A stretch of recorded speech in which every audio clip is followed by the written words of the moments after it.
Présentation clinique sur le rachis lombaire. On va partir dans l'idée que ma patiente a une lombalgie aiguë et j'ai choisi de vous montrer la technique de l'imbarole que j'apprécie particulièrement, même si j'ai tout à fait conscience qu'on ne peut pas placer tous les patients lombalgiques et en particulier les aigus dans cette position.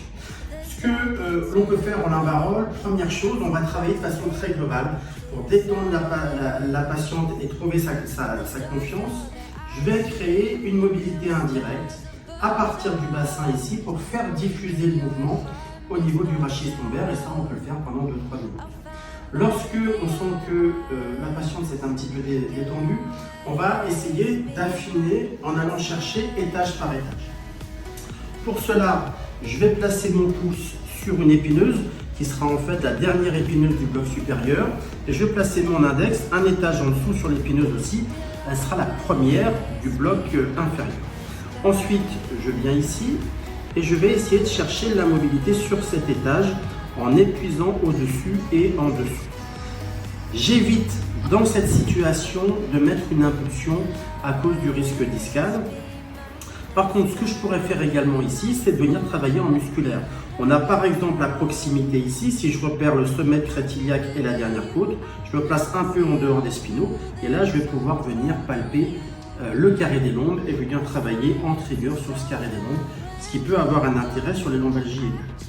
Ensuite, si j'ai davantage une problématique en inclinaison, je vais plutôt venir travailler avec les membres inférieurs en levier, de type Mitchell un petit peu, technique un petit peu oubliée, mais en sortant un petit peu des principes originaux. L'idée c'est juste de créer une inclinaison gauche ou une inclinaison droite et de mettre un peu d'activité musculaire dessus. Par exemple ici, je vais créer l'inclinaison gauche en levant les pieds et je vais demander à ma patiente d'abaisser les pieds pour créer l'activité musculaire, et je vais répéter ce mouvement plusieurs fois de façon à trouver une amélioration.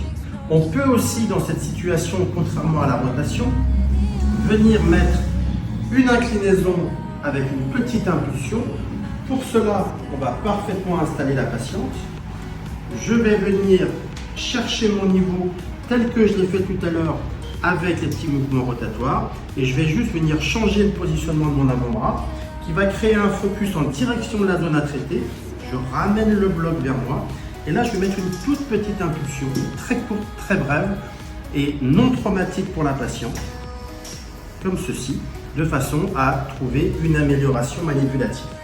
Bien entendu, après ces manœuvres, je proposerai à ma patiente un travail actif qui pourrait passer par des mouvements répétés, soit dans la facilité, soit dans le mouvement qui était difficile chez elle, où je pourrais travailler avec l'activité musculaire, qu'il s'agisse d'activités musculaires spécifiques au rachis lombaire et au bassin, ou bien sur des activités plus sportives.